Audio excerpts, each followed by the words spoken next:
Hello, futurists, and welcome to another episode of the Future of Work podcast. If you're just tuning in, my name is Jacob Morgan, and this is where I try to deconstruct and dissect what the future of work is going to look like. So we're all seeing changes start to happen in the workplace, but what are these changes, why are they happening, and where are we going with all this stuff? So to help answer those questions, what I do is I bring in a new executive guest every week. Typically, this is an executive in innovation, information technology, human resources, or I bring in an author, somebody that has a lot of perspective on what's going on. And we have a conversation for around 45 minutes to an hour, and we talk about new themes and new topics all the time. So the podcasts range in nature from looking at millennials in the workplace, to workspace design, to the future of human resources, to the Internet of Things, to the future of technology. I mean, you name it, and we cover it because it's all a part of the future of work. Now, today I'm speaking with a very special guest, and he is David Bray. I should actually call him Dr. Bray because he has his PhD. He's the Chief Information Officer of the FCC, the Federal Communications Commission. And this is actually a very fascinating episode. I learned quite a bit. But for those of you not familiar with the FCC, they actually have a massive impact on all of our daily lives. They are basically responsible for regulating interstate communications by radio, television, wire, satellite, and cable in all 50 states in the United States of America. We're impacted by them on a daily basis, on a regular basis, and we probably don't even realize it.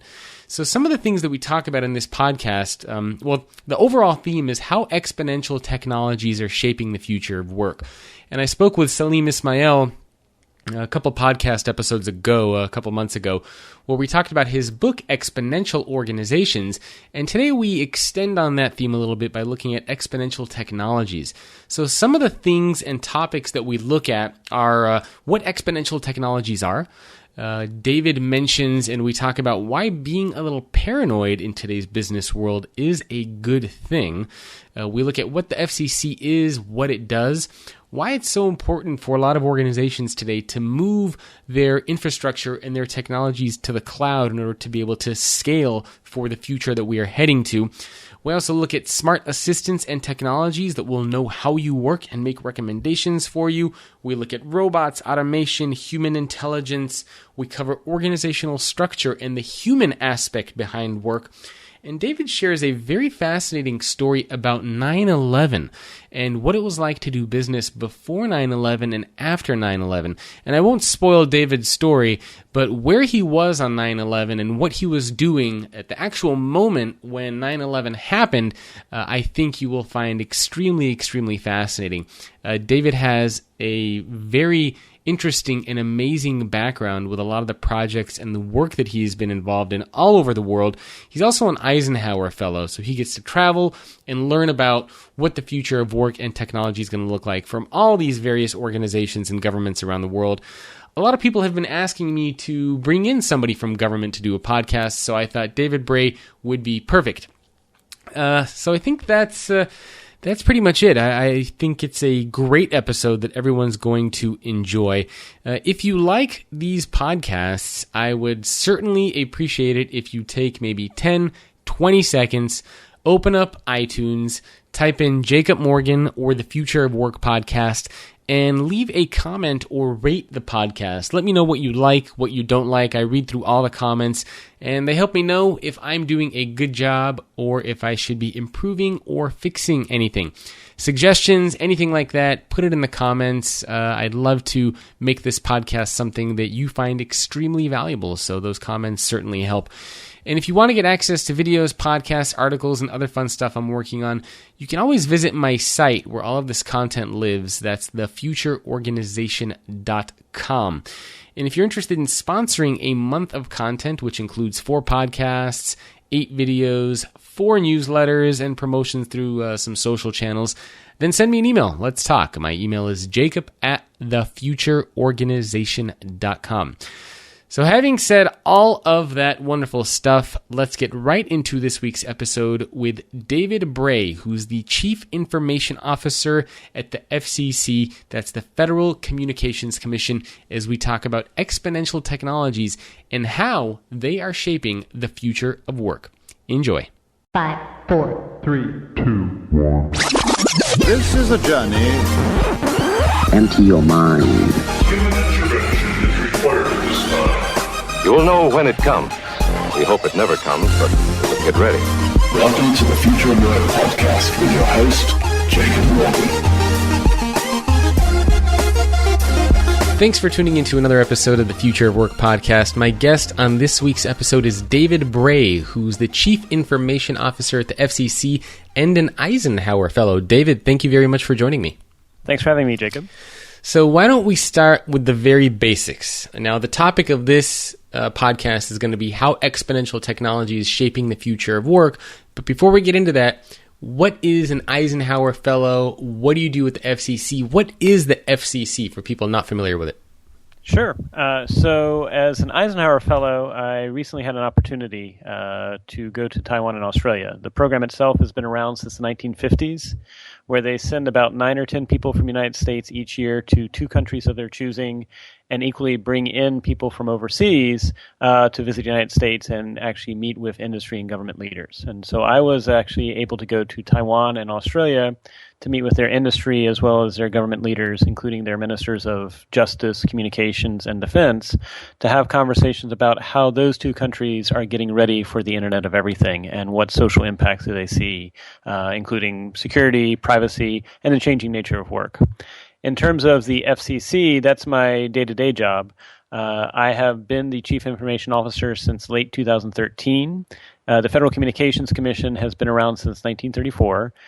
The scope is sort of serving as that broker between the public, industry, and government on things regarding wired and wireless communications. So that's everything from the consumer aspects to the industry aspects, to the public safety aspects. And my role of Chief Information Officer when I arrived, it was quite interesting. They had had 9 CIOs in 8 years, so that's always an interesting sign. And they had 207 different IT systems for a commission of only 1,750 people. So that's about 1 system for every 9 people. And the average age of those systems were more than 10 years old. So the good news is now 2 years in, I have managed to build a bottoms-up approach of change agents. These are actually people across the commission, and while they're focused on IT, it really is on focusing on how do we transform how we do IT so that, 1, we don't have as many old legacy systems as we have, but more importantly, 2, that the commission has actually moved such that our servers are no longer managed by the FCC itself. We don't manage them on-premise.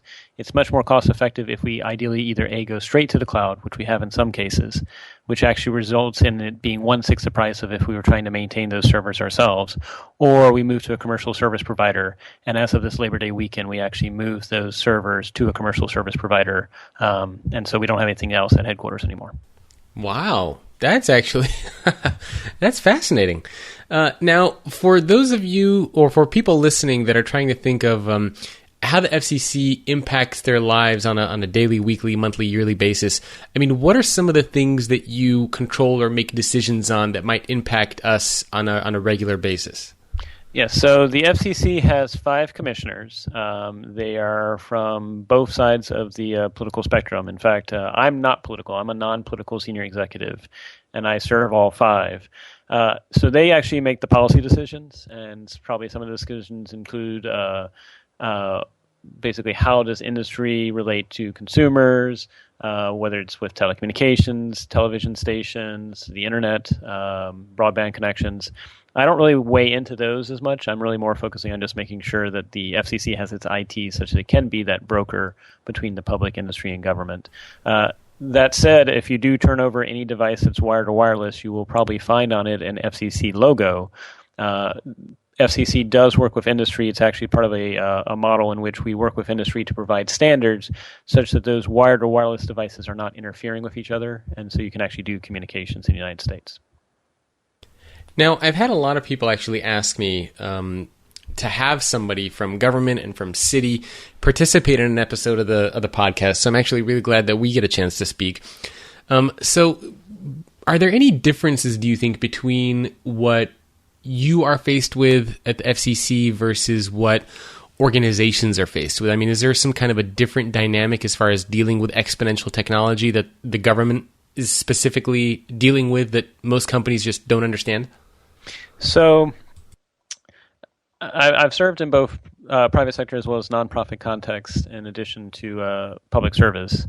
And I think there's actually a lot of commonality across all of them, which is any organization that's older than 5 or 6 years old begins to accumulate legacy IT, legacy processes, and basically just ways that they did things, whether it was 6 or 7 years ago or 20 years ago or 30 or 40 years ago, that can become part of a legacy sink in terms of how do you then address the exponentially changing world we're going into, given that you already have these investments you've made.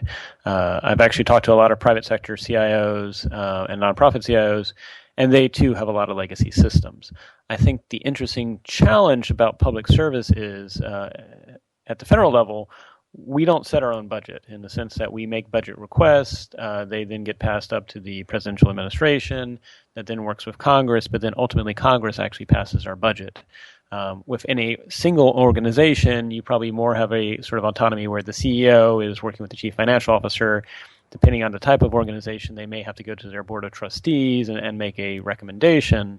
But it's all autonomous within that organization, which is a little bit different at the federal level in the United States. And I think that's actually by design. I mean, we intentionally, having fought a war against the king when we had the Revolutionary War, there's actually, you go back to the Federalist Papers, and James Madison says he wants ambition to counter ambition. He says if all men were angels, no government would be necessary. And so recognizing that, too much power can sometimes be not necessarily conducive to the balance of what we try to do in a representative democracy or as a republic, that we have assigned different responsibilities. Sort of setting the budget is Congress, executing and actually delivering is in the executive branch. And so that can create issues when budgets are tight or when there's sequestration, which we've had over the last few years, that any new IT development is often one of the first things to get cut. And if you play that over multiple years, what you have in an exponentially changing world is you now have systems that are 15, 16, 17 years old. And that's where I, as a CIO, wish that sort of systems came with an expiration date. Maybe after 7 or so years, they start releasing the smell of cheese into the organization so that everyone can know that they're sort of a little bit too old. But that's, I think, the goal of a good leader is to recognize that you have to work within the financial constraints you've got. At the same time, you don't wait until, if a roof is more than 20 years old, you don't wait until it leaks. You need to replace it. And so given the exponential changes in terms of what computers can do, the connectivity of the internet in terms of just sheer size of data, we have to be very proactive about moving to the cloud, moving to commercial providers, because otherwise we will not be able to scale the services that FCC does, both to the public and also with industry as well. I like your analogy about don't wait for the roof to leak before you replace it. I don't know if my dad would agree because he likes to wait for things to, be getting destroyed before they get replaced. But I think that analogy for business makes a lot of sense. Now, I spoke with Salim Ismail not too long ago, and he wrote that book, Exponential Organizations. Now, we're talking about exponential technology. So what do you mean by exponential technologies? What are some of these disruptive technologies that you're seeing, and why do you think that organizations need to be paying attention to them? Sure. So 2013 was an interesting year because that was the year that the same number of humans on the face of the planet, about 7.1 billion human beings on the face of the planet, there were the same number of human beings as there were network devices, 7 billion network devices on the face of the planet. Obviously not equally distributed, concentrated in some countries, but that was what 2013 was. This year, 2015, just 2 years later, there will be 14 billion network devices on the face of the planet to only about 7.2, 7.3 human beings on the face of the planet. By 2022, so we're only looking at less than 7 years away, estimates are anywhere between 75 to 300 billion network devices on the face of the planet to only about 8 billion human beings. And so that's exponential change in terms of just what's out there in terms of technology. 2022 is also interesting. The estimates are, well, right now there's about 4 billion people on the face of the planet that do not have access to the internet. Within 7 years, that's going to shrink to being less than 1 billion, is what the estimates are, out of 8 billion people on the face of the planet. And so that's essentially doubling the amount of people that are on the internet that are currently on the internet now. The other sort of interesting way of looking at what's going to change over the next seven years is that by 2022, there will be 96 zettabytes of data. So zettabytes, that's a billion terabytes. So 96 billion terabytes. And to give you a sort of sense of perspective, the Library of Congress is only 10 terabytes of data. So there will be 96 billion terabytes of data on the face of the planet. Now, it may not be all unique. There may be some duplicates out there, but that's more data than all human eyes see in the course of the year as a species. It's also interesting because that's actually more data than all conversations our species ever had for the history of our species times 2. Oh, that's fascinating. So it sounds like it's dealing with connected devices and data. Are those the two biggest areas that you're seeing as far as exponential technology changes? Yes, so I think you're absolutely right that it is connected devices, data, and then just how does that change both the nature of the infrastructure you have to have in an organization to support this? I mean, even a startup that's a cutting-edge startup today in 2015, by 2022 will be overwhelmed if they don't actually exponentially upgrade their infrastructure just because of the way the world is changing. And so you need to have the infrastructure to support it. You need to actually also think about how does it change the nature of work? Are we going to be overloaded by too much data? Are we already drowning in email? How do people pay attention and focus on what's important, especially given that, you and I and most people, we probably don't go past the second or third pages of Google search results now. And that's not with the massive explosion of data that's expected by 2022. How will we find things? And we may even need to think about, are there models in which the data finds us based on what we're doing at work? If the machine is working with us and says, I see you're working on the following document, did you know that other people in your organization, or maybe if you're actually with different partners across other organizations, are working on a similar sort of issue, would you like me to help you connect with them? Yeah, and I've written about that a couple of years ago because I started off very fascinated with the whole enterprise collaboration space. And one of the things that I wrote about a couple of years ago is that eventually we'll get to a point where when you're working on something, these technologies are going to be kind of like the operating system for the enterprise, and they're going to know what you're working on, who you should be connecting with. And it's not hard to imagine something like IBM Watson sort of monitoring how you work and making these suggestions and recommendations based on what it sees you doing, which, depending on who you talk to, is eerily similar of Skynet. And but there could be some interesting implications there too.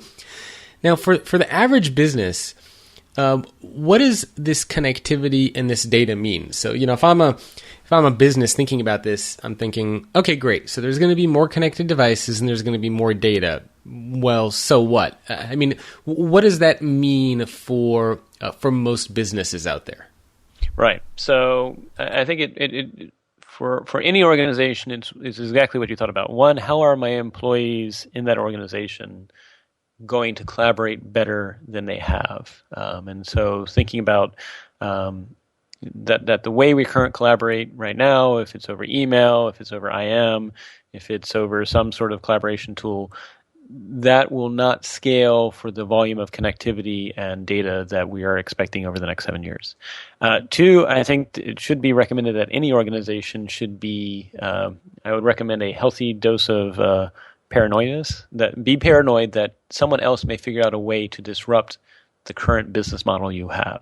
That if you aren't thinking about how these network devices and this massive growth in data allow you to do things different than you have in the past, then someone else might think about it and actually figure out a better way to do that and end up disrupting your current business model. And then I think the third thing is what you touched upon. How do we maintain privacy? And what is privacy, both in terms of individuals, in terms of what consumers have, and how do we maintain privacy even in the workplace, recognizing that in the workplace there may be something that says if you use a corporate computer, or if you use a government computer, then maybe it's not the same amount of privacy that if it was your own device. But I think the other thing we need to actually recognize is with all these number of devices, a large majority of them actually will not be provided by the company or organization. A lot of them will be things that we either are bringing in ourselves, like our smartphone, or things that we're wearing, or things that we're driving. And so, when it's not just bring your own device, but bring your own car or bring your own wearable, we do need to have some very deliberate discussions about how do we protect privacy, and also how do we protect the security of these devices as well. Now, not too long ago, I actually had the CTO of Symantec as a guest on an episode of the podcast, Raj Samani. And we were talking about privacy and security, and basically came to the conclusion that privacy and security is pretty much dead. I mean, and I'm curious to hear if you agree. And I suppose it depends on the different type of privacy and security that we're talking about. There's kind of like this individual privacy and security where I can Google anything about you and pretty much find whatever I want. And then there's privacy and security for devices. Like what can I do to make sure my Fitbit doesn't get hacked, or my refrigerator doesn't get hacked into when I get a connected refrigerator.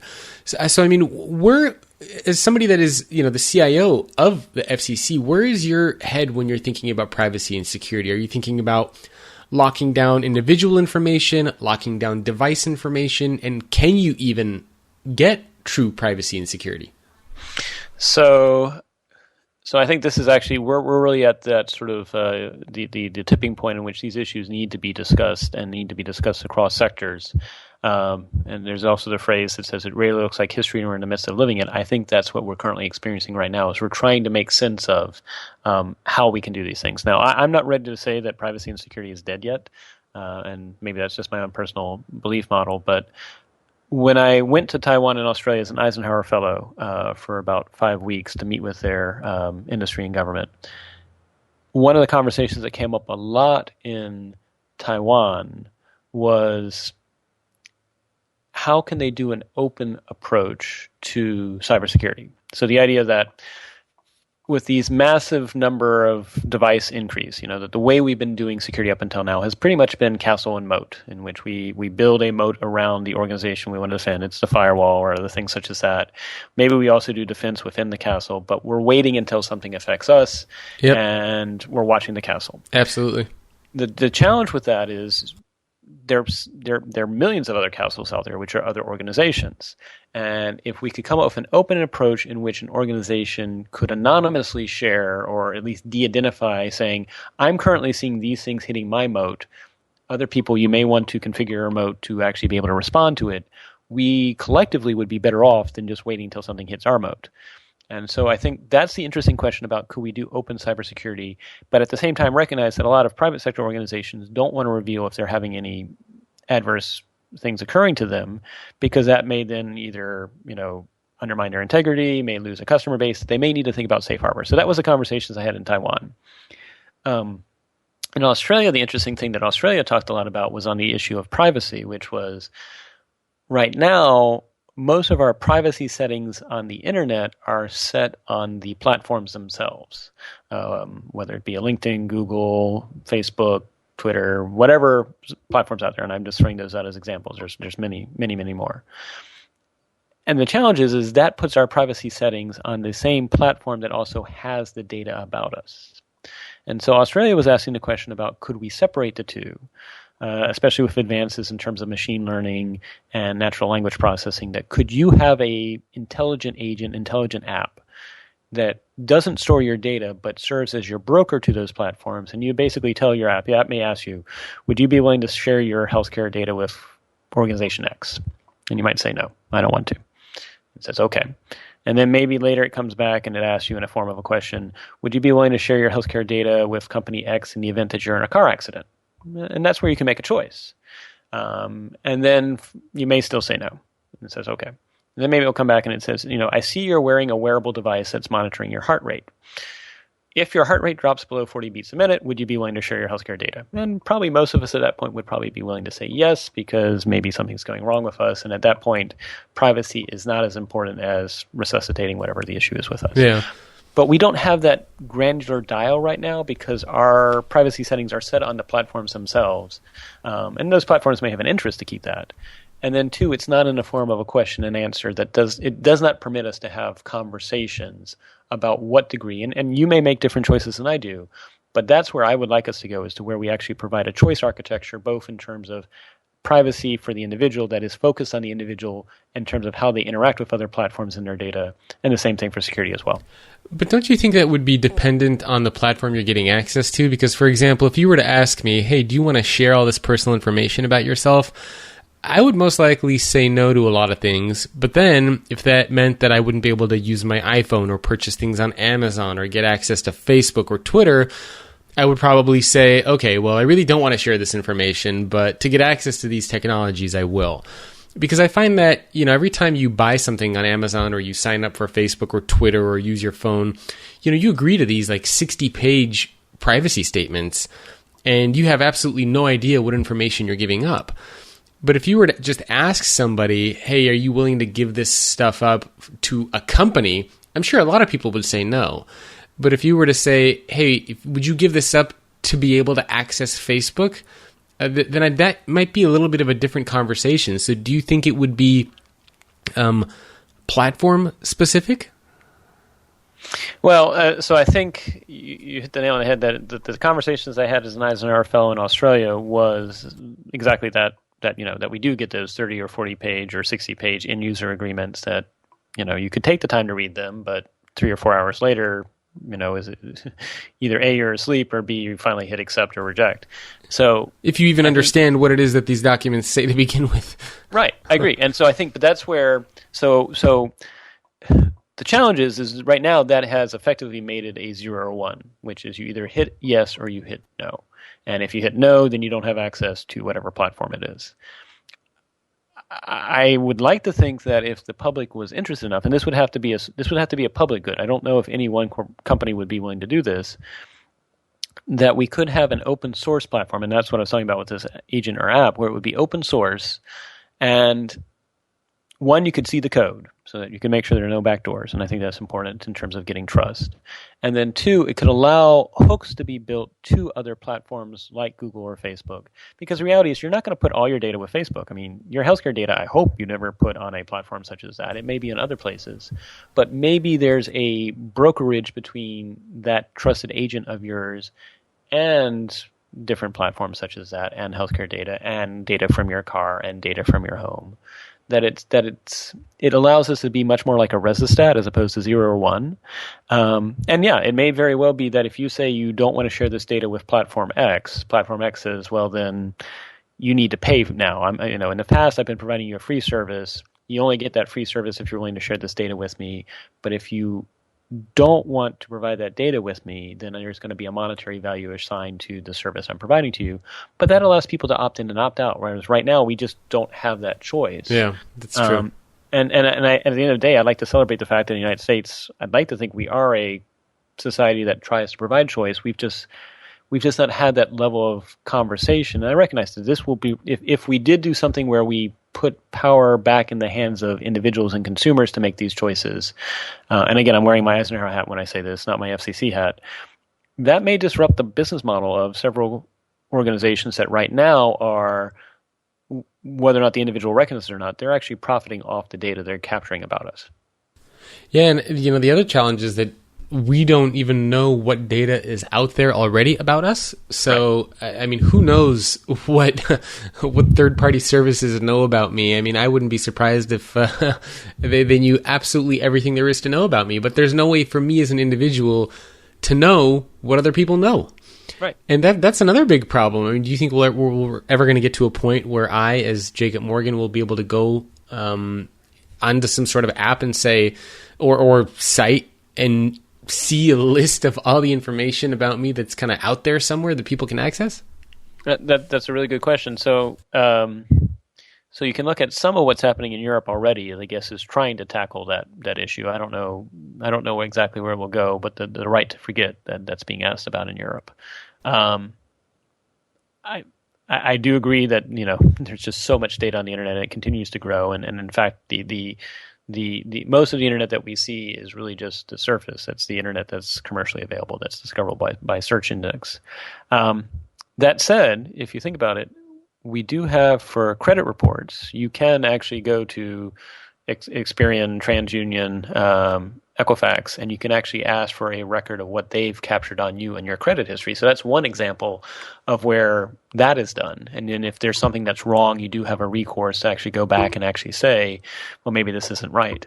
So maybe it's just where we need to start having conversations about, do you have the ability to ask an organization what data they have about you? And assuming it's not something that's part of an active, say, law enforcement investigation or something like that, where obviously that's a little bit more sensitive. You have the ability to not only see what data they have about you, but then also have the ability to correct it if it's incorrect, because it may very well be that some spurious correlations were done. I'm sure both you and I, there's probably several people on the internet that have our same names that are not us. Yeah, it happens. But have same names. Definitely. Now, I also wanted to ask you, and before we talked about doing the podcast together, I think we had a short phone call, and you mentioned this topic of doing business or working in a world that was post 9/11. Mm-hmm. And so I thought maybe we could touch on that for a few minutes, considering that we just celebrated the anniversary not too long ago. So can you touch on maybe the impact that that's had and what you've seen as a result? I mean, what's been happening, after that? I mean, how are things being thought about differently? So unfortunately, we celebrated 14 years after the tragedy, more recently after 9/11.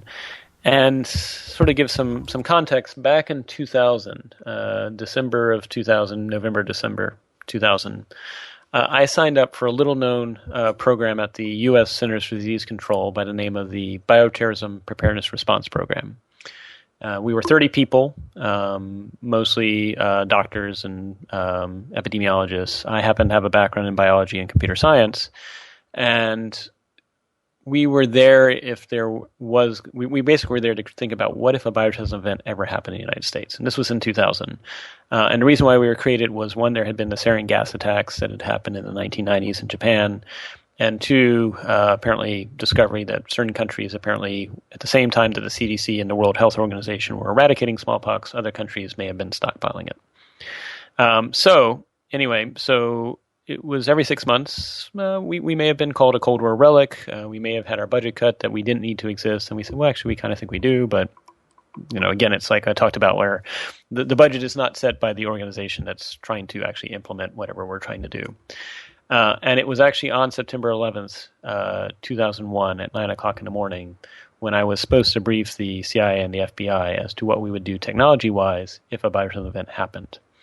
And of course, 8:34 a.m. in the morning, everything changes. We literally piled computers into cars and set up an underground bunker and dealt with the response to both New York and D.C. So it was that day that you were supposed to present? It was that day, yes. Wow. So fortunately, we had some people together, and they were all in the same place in some respects. So I guess but it was interesting. Did not sleep for 3 weeks, pretty much. I mean, if we did get sleep, it was like 3 or 4 hours, and that was it, and then get back and work a 20-hour shift. Because the big concern we had was if there was a secondary biological event in the United States. And the way public health works is each of the states actually oversees public health in their own state. CDC interacts with them, but it is a state right to oversee. So after 3 weeks, stood down on October 1st, October 3rd, briefed the Interagency Intelligence Committee on Terrorism as to what we would do if I finally got to give the briefing I was supposed to do, the technology-wise, if a bioterrorism event happened. And unfortunately, 24 hours later, the first case of anthrax shows up in Florida. So it was a very busy few months. So I think, and then after that, actually, so I stayed with the bioterrorism program, dealt with the response to West Nile in 2002, severe acute respiratory syndrome. Why that was not bioterrorism, that was an emergent event, as well as monkeypox, the first case of monkeypox in North America. And eventually, my boss said at the time, he said, well, if you really want to make a difference, you can either wait another 20 years and rise up through the ranks of government, or you can get a rank of admiral or general, or you can get an MD or a PhD. And I was like, All right. So I actually went to go get a PhD at a business school. It was the Emory University Business School right next to CDC, focused on how to improve organizational response to disruptive events, because my premise was we're going to see more and more disruptive events like this. partly because of globalization, partly because technology is now allowing individuals to do things that in the past could only be done by nation states or large corporations. And so bioterrorism being one example, but obviously cybersecurity and the cyber threats is another example too. Now we see things with drones as well. So that the world we're going into, the good news is technology allows most of us to do really great things, but that technology itself is amoral. It's how we choose to use it that determines whether it's good or bad. And unfortunately, the same technologies you and I use for collaboration and interacting with people on the internet I think for mostly good purposes, I hope. The same technologies were used in the Mumbai terrorist attacks to plan the attack, use GPS, to coordinate it, to actually, unfortunately, look up on social media the names and faces of the people they had hostage and eventually, unfortunately, execute a few people. So that's the world we're going into. So I actually, after 3 years, finished my PhD and actually volunteered to deploy to Afghanistan after that. And that was 2009, early 2009, and it was a chance to think differently about what we were doing in terms of humanitarian efforts there, as well as military efforts there with NATO and coalition forces. And then after that, came back. The role I had has always been as nonpartisan. So I would write suggestions or policy suggestions with the promise that if whoever I wrote them for didn't like it, they could bury them. If I did write it, and they did like it, they could claim they wrote it, but you would never actually see my name in print. And along the way, that led me to the FCC, and I've been here for the last 2 years, basically with the intent of setting the Commission's IT on a good path, ideally for the next decade. Recognize the next decade is going to be significant amounts of change, but that the FCC could be more responsive and be that broker between industry and public and government. Wow, that is an amazing story. I had no idea about most of that stuff. That is crazy. You have had quite an adventurous and interesting and very dynamic background. I mean, that's absolutely incredible. And now, obviously, like you said, you're at the FCC, and now going through all of that. Now you're making these big decisions and changes on behalf of the country. So it's really amazing to hear that story and how you got there. And now the next thing I wanted to ask you was about this idea of human and machine intelligence. I know you've written a couple of articles about this. What do you think is going to happen? You know, there's this big debate around robots and automation, and we're going to replace jobs or we're going to create jobs. Do you have a perspective on what you think we're going to see as far as technology and automation and jobs? Yes. So this actually, it's great that you bring this up, because that was actually a huge question for both Australia and Taiwan. And I would say right now, from what I've read, what I've seen, and what I've heard from other experts, we're probably at like a 60-40 split in terms of 60% of folks thinking that actually, while it will disrupt existing jobs we have, it will create other jobs that just don't even exist now. And so that the net will be the amount of jobs will remain the same, if not grow. But then there's the other 40% that say, no, it'll actually disrupt both existing jobs and automate a lot of work, and so we won't need to work as much. Now, let's examine both sides of this issue. So if it does disrupt existing jobs, but instead creates new jobs that we just never thought of. In fact, I think the Bureau of Labor Statistics says that on average, the job that most people will have 5 years from now doesn't even exist yet. And so I think that just for our generation and other generations as well, just encourages us that we always have to be learning. It does raise an interesting question.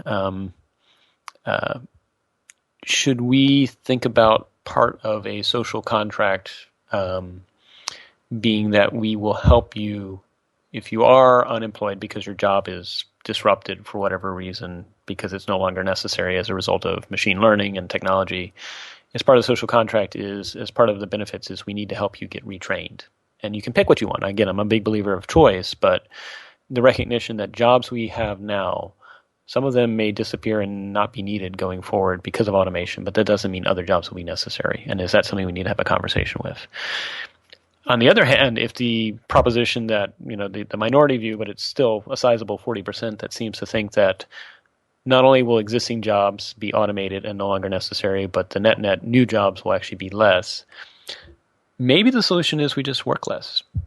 And the challenge though is that's a bit of a tragedy of the commons that only works if we all essentially globally agree to work less hours. So that instead of working, I know you and I probably, while we sign up for a 40-hour work week, we probably work more like 50 or 55 hours. Yeah, and you're right. I mean, many people do as well. So it's kind of like, how do you enforce everybody to work fewer hours? I think that's a huge challenge. But if we all did it, then effectively, we could maintain our standard of living. We could, but the trouble is that only works as long as everyone agrees to do it. If one part of the world or one segment of society says, I'm still going to be working the 50 hours a week or whatever it is, and other people don't, then you have the dilemma that those people that pruned back on their hours and became part-time workers or shared economy workers may not be making as much as they could if they chose to work full-time. The challenge is there's just not full-time jobs. So this, I think, is a huge issue that will probably need to be talked about over the next 5 to 10 years, which is in our exponential era, one, we don't know for sure if more jobs are going to be created or not. I hope there are. I actually think it's probably going to be much more creative work. But that's also raised an interesting question, which is everybody suited for creative work? Or are we unintentionally selecting for as we automate certain roles and jobs? Are we unintentionally selecting for those people that do have creative abilities? And is that something that can be taught? Is it something that can be encouraged? Does everyone have the same ability to compete in the world we're going into?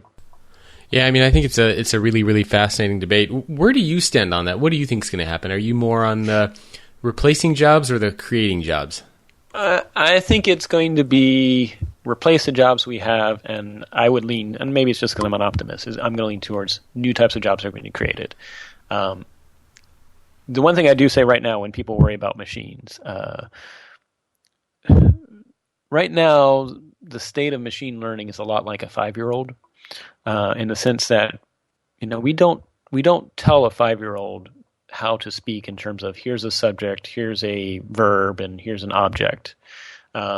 We just expose them to enough language, and over time, if you expose them to enough language, they begin to pick up how to speak, and it's immersion. And so when you ask a 5-year-old, why did they say, I ran to school today, as opposed to school today I ran, they're going to say, well, that's just because that's how I heard it. I never heard it any other way, or it just sounded strange when you said it the other way. And that's probably true for a lot of what machines do, is that they're really good at pattern matching. They're really good about soaking up patterns that just you and I, because we have to eat and sleep, and partly because of just the limitations of our cognitions that we have as humans, we may not be able to spot those patterns. But then when you ask the machine why, that's when you do need a human in the loop still to actually dive deeper and actually say, well, is this pattern because of maybe a traffic congestion, or maybe there's construction, or whatever pattern you're looking at. The human is much better at doing the why. We're beginning to get machines that can begin to tell you a little bit about their reasoning, but I think it's really about the pairing of what a human can do and what a machine does, so that together they're actually better than any one by themselves. And I've heard a couple of organizations refer to that as well. I mean, one of the companies that I've spoken with is Mission Bell. They're a manufacturing company for reclaimed wood, actually in the Bay Area. And when I spoke with their CEO, he said, we don't think about robots replacing and automation replacing workers. We think about augmenting the work that workers already do. And so I think that's been kind of an interesting twist on the conversation, is companies saying that they don't want to replace workers, but they want to use robots and automation to help workers. But at the same time, you also see organizations like, I think it was Target and McDonald's and Lowe's and hotel chains that are saying that they're going to be investing heavily into creating these types of robot workers. I think Nike was one of the recent organizations, if I'm not mistaken, where they had many, many thousands of people that were doing the manufacturing work, and they replaced all of them with robots. Amazon's another good example. They have a lot of robots there. Uber's talking about self-driving cars that's going to, eventually one day replace all these Uber drivers, people that are in logistics and transportation. So it's hard to tell whether it's something that companies want to do, if they want robots and humans to work together, or if they're kind of secretly just saying that and really thinking that they're going to replace all of them. Because, you go to an airport now, you go to a bank, you go to a grocery store, And it's noticeably that you're starting to see fewer and fewer people there to help you. I mean, it's becoming self-checkout. You go to the ATM, you check in for the airplane by yourself. And so it's very interesting to see that dynamic. I mean, I hope you're right. I would love to see, the jobs being created. But I mean, it's one of those, I guess we just have to wait and see what happens. Well, I think you hit the nail on the head, though, that the jobs you described that may very well be the ones that are replaced by automation are the jobs that don't require the worker, for the most part, to be able to answer why. And so if I had any recommendation to somebody that wanted a job that was a little more future-proof towards the future, the uncertain future we're going to, is pick a job in which it's not just doing an action or delivering a service. Ideally, what you need to search for is a job that requires you to do something that requires definitely a little bit more deeper why, and that's an interesting question, because that's again where I say, do we then, as a social contract, owe it to those in society that previously had jobs that have become automated or will become automated or whatever the case might be? Do we need to help them have the ability through either online training, through local community course offering training? Is that part of the social contract that we need to talk about? And again, I'm saying this in my Eisenhower Fellow capacity because I'm not congressionally appointed. I don't get to make those decisions. Do we have a social contract to help them consider jobs like being a nurse or a nurse practitioner or a paralegal? I mean, there are jobs that even in recessions go unfilled that do require a contextual knowledge and why knowledge that we still can't find enough people for. Do we at least have a social contract to try and help them get there? Yeah, I mean, it's interesting to see sort of the dynamic. On the one hand, you hear about the skills gap. On the other hand, you hear the exact opposite story. So it's very hard to get, I think, a clear picture of everything that's going on, because you always have both sides, people on both sides of the equation, so to speak.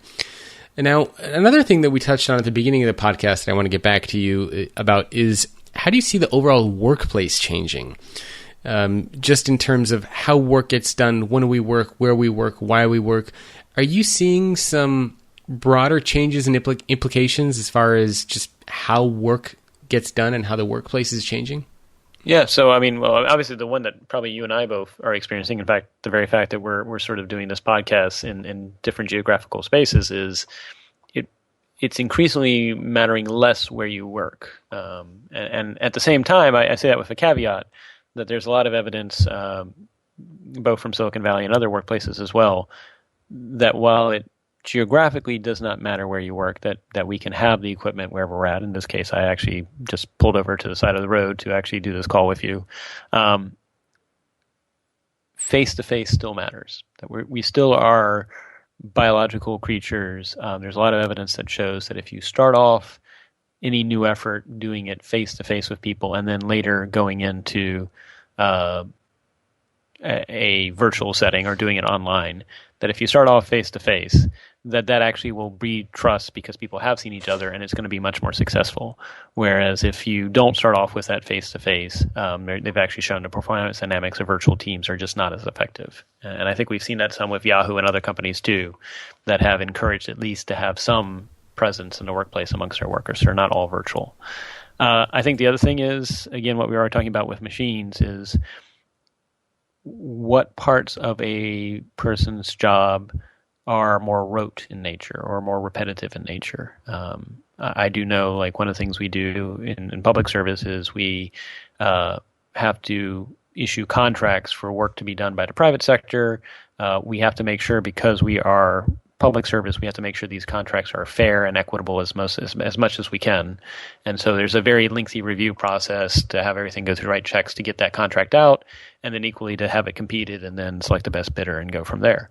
What if instead that could actually be done by a machine, where I turn to the machine and say, you have language of federal acquisition regulations, you have knowledge of past contracts that were successful, I want to do the following thing, can you please compose a request for proposals for me, issue it, allow however many, 2 to 3 weeks for people to respond, and then on the responses, grade them and provide me the top 5 candidates then that the review board can then pick. But that we're automating that rote work, and in some respects also making it more fair and equitable as a result. Yeah, that'll be very interesting. Now, I have so much I feel like I want to ask you, but I know we don't have too much time left. So before I ask you what organizations should do as a result of this, I wanted to touch on one more point, and that is the people aspect in all this. So we talked about exponential technology, exponential change, how that's shaping the future of work. Where do people fit into all this? How do you empower the people to actually drive the change? Because I think, as you've stated many times, technology is just the technology, but you need the people that actually drive change to use these technologies, etc. So what do we do about the people and the human aspect here? Right. So I think that is key. In fact, I often say as a CIO, I say 80% of my job is people, 20% of my job is technology. And one of the things I saw, both with the response to 9/11, later when I was in Afghanistan and other organizations after that, is in a world that is changing rapidly, and I think that's definitely the world we're in, both in terms of technology and globalization and just social changes as well. We need to basically think of bottoms-up approaches. That it's nice to think that we could have 100% flat organizations, but I would say any organization that's larger than maybe 1,000 people, while you can say you're flat, you're probably really not flat, just because that would be chaos at that point. Yeah, it's really, and I've written about this as well. There's this whole debate with holacracy and flat organizations, and I think those types of structures are great for smaller and some medium-sized businesses, but for larger organizations, thousands, tens of thousands, hundreds of thousands of employees, I think there are some concepts we can extract from flat and holacratic organizations, but it's very hard to take an organization that has tens of thousands of people and say, okay, there's no managers. It's going to be like Lord of the Flies. I mean, people are just going to be killing each other in the office. I think it'll be very, very hard to do that.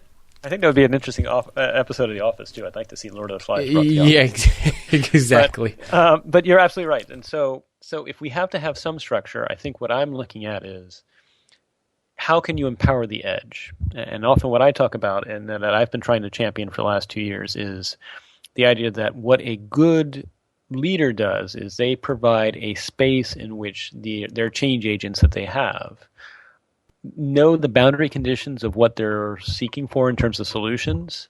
But beyond that, the leader is not explicitly saying, I want you to do A to B to C to D to E. It's more just saying, here are the boundary conditions. Here's the goal that I want you to try and get to. And it's almost like, I often use the phrase entrepreneurs, so entrepreneurs on the inside. Someone can come into my office, I have an open door policy, and say, here's something I think we should do, and here's reasons why. So, of course, I need those 3 reasons why. But then I say, okay, what are 3 reasons why we shouldn't, or why are 3 reasons why it would go wrong? And if someone can give me that, and then I say, what would be 3 ways we would mitigate that, then I'm willing to invest in them. And it's almost like running a internal venture capital fund on the inside, recognizing we don't have that. I mean, public service, we definitely have limited funds. But what I'm asking for is, if I know I need to do, for example, a new consumer help desk, we actually had this happen a year ago. We needed to replace a 15-year-old consumer help desk. The quotes we were getting from the private sector to replace them was it was going to be $3.2 million to do it on premise with big iron, and it was going to probably take about 1.5 years to get done. And so one of the change agents by the name of Dusty Lown came into my office and said, why don't we instead do this as software as a service as opposed to hosting it on premise? And, I asked him, well, give me 3 reasons why, and he gave good reasons, and he asked us what would be the challenges, and the challenges are going to be, we're not going to have the data on site at the FCC, but we can manage that. We're also going to be changing the process that they previously had 15 years ago, in which they had 18 different forms. You had to figure out which was the right form. Instead, actually, it was going to be a good thing, which was we're going to walk you through a TurboTax-like approach. And you would just say, what's the nature of your concern with the consumer help desk? And then 3, it really was just change. And again, so I said, sounds good, Dusty. I will be the human flak jacket for you on this effort. You go forth and run this effort like a change agent, get it to proof of concept, then meet with the different stakeholders, see if they like it, and then we'll take it and we'll scale it. And the result was, instead of spending $3.2 million on that idea, we spent only $450,000, got it done, and got it done in 6 months as opposed to 1.5 years. Jeez. That's quite a big difference than the original number that you were quoted. It was, but I think that's the idea of, if you empower people, one, there's a sense of ownership. They're going to do more with it than if it was top down. And then 2, in a changing world, I often say anyone who thinks they know everything that's going on in technology space has probably either got hubris or just not admitting they have blind spots. There's a Harvard Business Review article from 2007 that says, in praise of incomplete leaders, that the best leaders recognize they have blind spots and openly tell everyone in an organization, I reward people if you point it out. And so in this case, Dusty coming in and saying, let's do it as software as a service, and I'm saying that sounds like, let's run with it and see what happens. It was a better result for us both. And I think Dusty, I don't want to speak too much for him, I think he felt empowered to see it through to completion, which as a result benefits the entire FCC as a whole. I think this also speaks volumes to the big changes that we're seeing in organizational structures in general, because it's no longer really practical or scalable for one person at the very top of the company to drive all decision for everybody else that works there, because there's no way that you can know everything and see everything and be aware of everything anymore. And I think that's why opening up and still having some structure at the organization, but having these types of open door policies and trying to become what I like to call a flatter organization. Mm-hmm. Not flat, but removing, bureaucracy and lines of communication whenever possible. I think that is, that's ultimately the direction that companies, I think, have to go to, at least for structuring. But still, still we will see some structure. I mean, we're not going to see a Walmart or an IBM or a Cisco just say, hey, everybody, you're hundreds of thousands of you are just manage yourselves and good luck. Right. I don't think that will ever happen for these big guys. I think that's entropy. I agree. Yeah, absolutely. Now, so for the last few minutes that I have you here, I want to talk about how we actually do something as a result of these things. So, there are a lot of organizations that are going to be listening to this. What should they be doing or thinking about? Obviously, exponential change is coming in the form of technology, in the form of how we think about work. What do you do? Where do you start? What advice do you have for them? Right. So I think the first would be probably most organizations are hierarchies. And so, exactly what you and I were talking about. How can they be flatter? How can they not be as top down, or the belief that the person at the top or the senior vice president, whoever, has all the answers.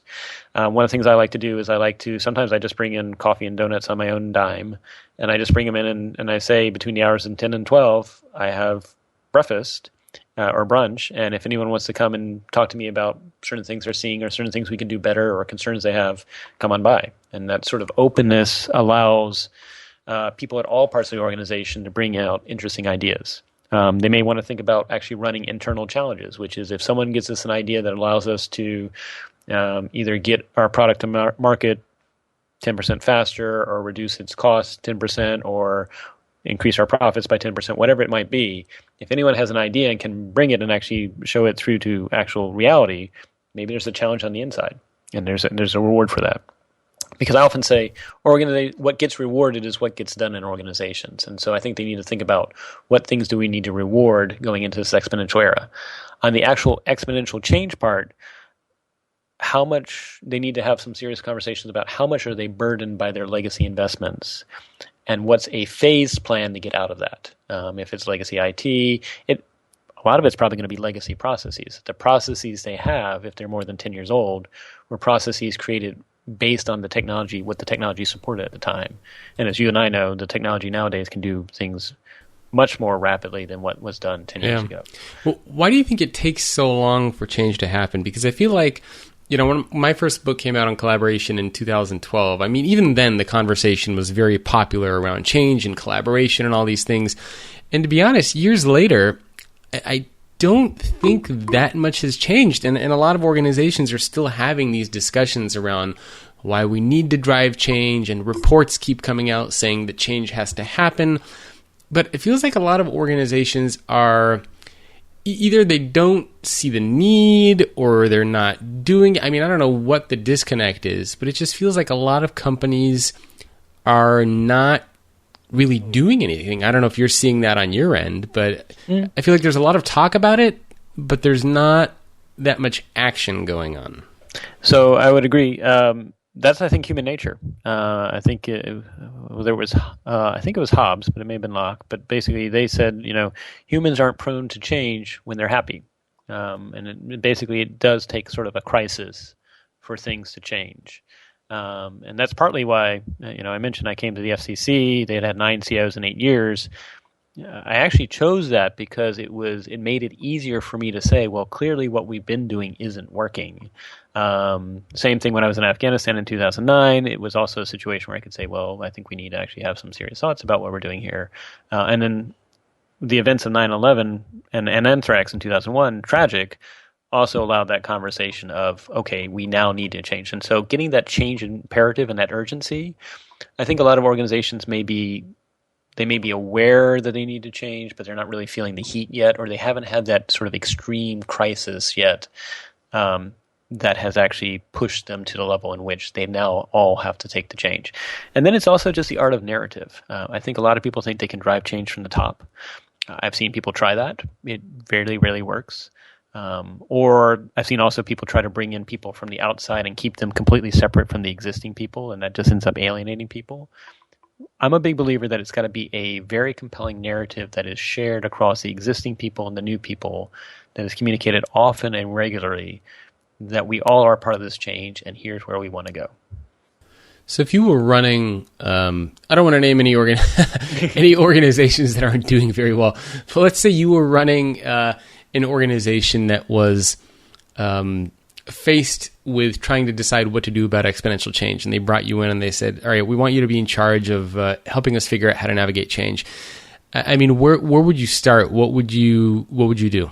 Yep. So the first thing I would do is I would go in with the attitude of repeating the mantra of, I have a lot to listen and learn. You all obviously have much more insights than I do. I want to hear from all of you. And I would be very intentional about having sort of open meeting town halls as well as one-on-one saying, Quo Vadis, where do we want to go? After about 60 days of beginning to sort of collect these different, it's almost like solving a mystery. It's solving the different puzzles of why do we have the dysfunctions or the pathologies that have gotten this organization into where we're at. In some respects, it's playing epidemiology or detective. Then I can begin to say, okay, if these are the things that are going on, what sort of interventions do I want to do and when? And in some cases, being very intentional about, one, repeating back the narratives I already heard from people. So I acknowledge I've heard the history. I understand where they have said they've been. And then say, together, here are where we want to go, or here's the intervention. And maybe some cases where some people that have been doing a great job but maybe holding an organization back, you recognize them with an award ceremony, you thank them for their service up to a certain date. But that ending date with that award ceremony can actually be a way to indicate that you need to have change. You need to be very intentional about maybe bringing in some people from the outside, but not keeping them separate, and actually saying, again, it's we, it's not us versus them, because that can be death on arrival if you do that. And then finally, it's one thing I actually love to do when I meet with people is go around and ask people what brings them joy. Because that actually, one, puts them in a reflective state of mind, and two, you find a lot of people joined whatever organization it is for a reason. And when you can hear that story, you can figure out what they're passionate about. And as I'm trying to figure out the interventions and the changes I want to do in the organization, if I can match something I need done with something that someone's joyful and passionate about, they're going to run much faster than if I force them to do it. It sounds like a lot of it is that human component is trying to get to know the people and not dictate and police and enforce, but kind of building that connection with the people that are in there. So it's almost like, there's no secret.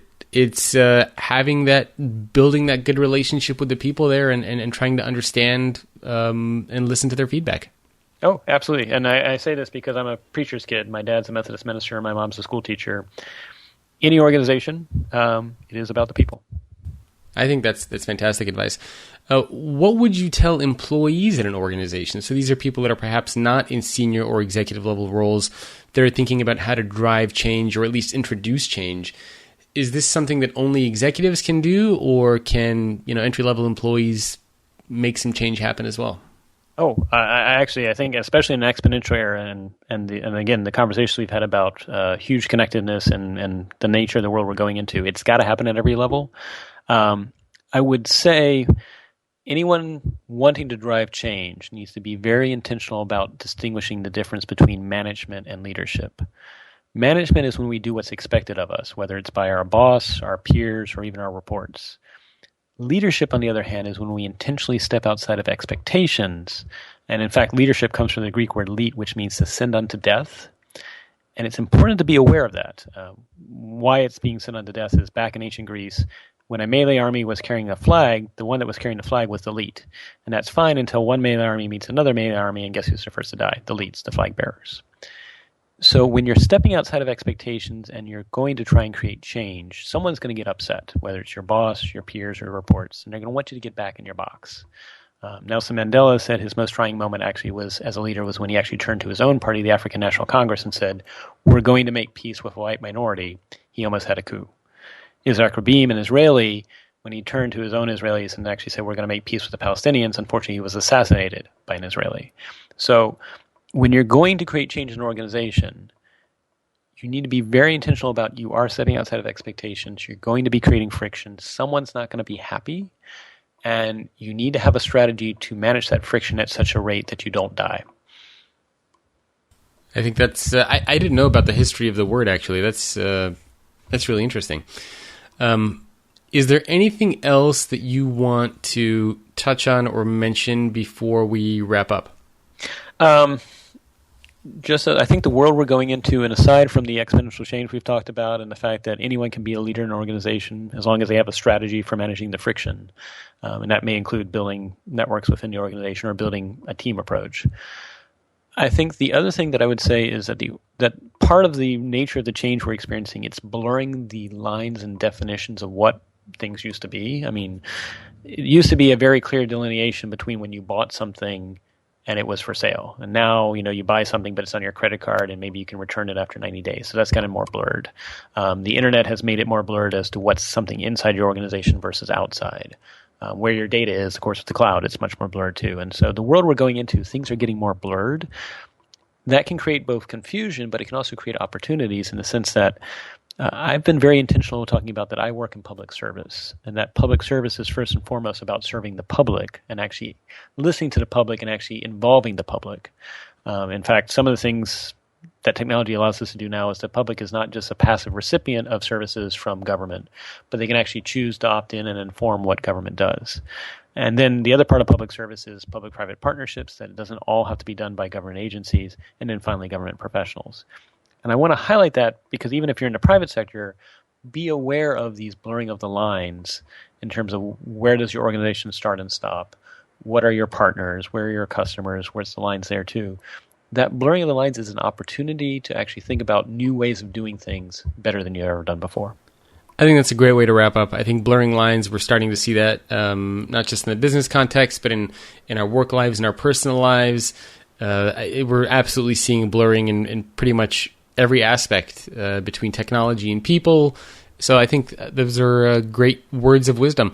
Where can people go to learn more about you or to connect with you? I know you're on Twitter. Where else can people go to learn about you? Right.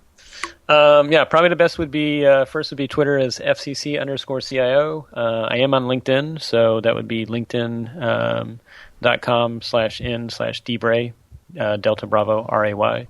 And beyond that, I guess I do have an About Me page, about.me/dbray. But I probably the best way would be to engage me on Twitter as FCC_CIO. And where do you share your articles? Do you contribute to one regular publication frequently, or are you just different ones? Different ones. Part of, I guess, public services, we don't pick winners and losers. We share with everybody. Yeah. Well, I guess that's why people should connect with you on Twitter, because I'm assuming you share some of your articles there, which are fantastic. I had an opportunity to read some of them, so I guess that's the best place to connect with you. So, David, thank you very much, not just for being a guest on the podcast, but of course for your service and all the great things that you've been doing. I really appreciate your time. Thanks a lot, Jacob. I really appreciate it.